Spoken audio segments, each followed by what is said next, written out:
मी इयत्ता 4थी शिकतो. माझ्या शाळेचे नाव जिल्हा परिषद प्राथमिक शाळा चिखली. जिल्हा परिषद प्राथमिक शाळा चिखली. माझ्या कथेचे नाव आहे भाकरी. एक गरीब माणूस असतो. त्याच्याकडे खाण्यासाठी 2 वेळेचे अन्न सुद्धा नसते. तो एका ठिकाणी बसलेला असतो. तेव्हा त्याला रस्त्यावर जाताना एक साधू महाराज दिसतो.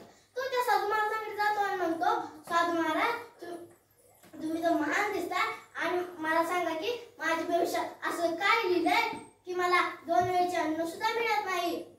तेव्हा ते साधू महाराज म्हणतात, थांब थांब, तुझ्या आयुष्यात काय लिहिलंय आणि काय नाही हे मी सांगतो. आणि ते साधू महाराज एका ठिकाणी शांत बसतात, डोळे बंद करतात आणि काही वेळानंतर ते डोळे उघडतात आणि त्या गरीब माणसाला म्हणतात, तुझ्या आयुष्यात एकूण 20च भाकरी लिहिलेल्या आहेत.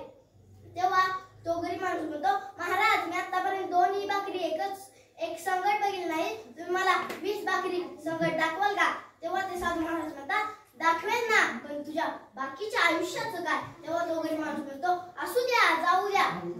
आणि परत ना ते साधू महाराज 20 भाकरी त्या गरीबाला देऊन टाकतात.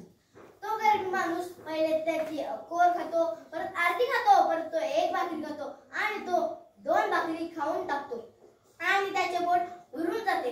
राहिलेल्या 18 भाकरी तो त्याच्यासारख्या गरिबांना वाटून देतो. आणि तेच साधू महाराज त्याच रस्त्यावरून जात असतात. तेव्हा ते मनातल्या मनात विचार करत असतात की मी ते एका गरीब माणसाला 20 भाकरी दिले होते, त्याचं काय झाले असेल बरं आज. ते जरा पुढे जातात तर बघतात काय, इकडे मांडव दिसतोय, इकडे बंगला दिसते, तर बंगल्याच्या साईडला एक गाडी दिसते आणि तोच गरीब माणूस आज धनवान झालेला दिसतोय. तोच गरीब माणूस आज धनवान झालेला दिसतोय. आणि ते साधू महाराज त्या गरीब धनवान झालेल्या माणसाला म्हणतात, तुझ्या आयुष्यात तर एकूण 20च भाकरी लिहिल्या होत्या आणि तू एवढा मोठा धनवान कसा काय झाला?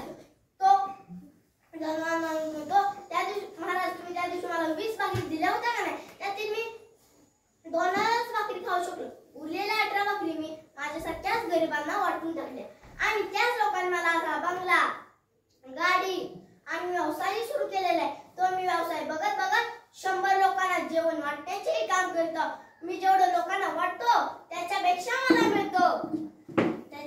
मला मिळतो. धन्यवाद.